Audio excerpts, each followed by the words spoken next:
Kumusta mga boss? Welcome back sa aking YouTube channel.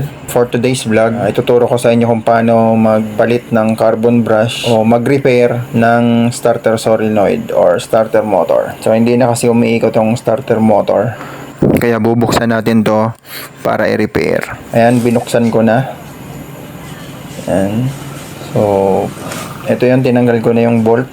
Ayan. Sa kanina kung napansin nyo, may markings para tapat talaga yung nut niya, yung lock. Pag binalik natin yung bolt, so tama talaga yung positioning niya. Ayan. So ito yung ipapalit natin na carbon brush. Pero kung mapapansin nyo, itong carbon brush ay okay pa naman. Siguro kailangan lang to ng linis. At yan, yung armature niya, lilihahin lang natin para maganda yung contact. So hindi na natin to papalitan ng carbon brush. So, may magnet yan, so mahirap talagang tanggalin yan, pero tatanggalin natin yan dyan sa shell nya. Ayan. So ito na, natanggal ko na yung armature. Ayan, madumi lang siya pero okay pa naman to. So lilinisan lang natin siya. So lilihahin natin siya ng gamit ang 1000 na grit ng sandpaper. Huwag yung masyadong magaspang kasi pangit naman yun, masusugatan yung armature. So baka hindi na mag-contact yung ating carbon brush, tuluyang hindi umikot. So 1000 lang yung grit. So ito na mga boss, nalinis ko na siya. Medyo lumabas na yung pagkatanso ng armature. So pwede na yan. So ibabalik na natin dito sa casing nya. Ayan, sa pagbalik pala nito, ayan o, unahin nyo yung sa taas. Ayan, kasi yun yung madaling paraan. So ganito talaga dapat.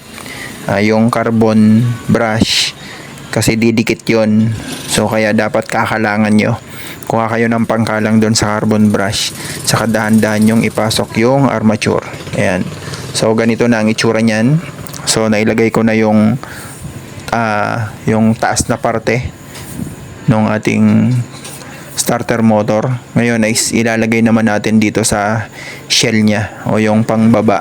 Ayan. Ganyan lang yan. So hawakan nyo dito sa kanyang gear, sa may spline, at saka dahan-dahan yung ipasok. So yung bolt naman, ayan. So para diretso, madaling maibalik, ayan, sundan nyo lang yung markings.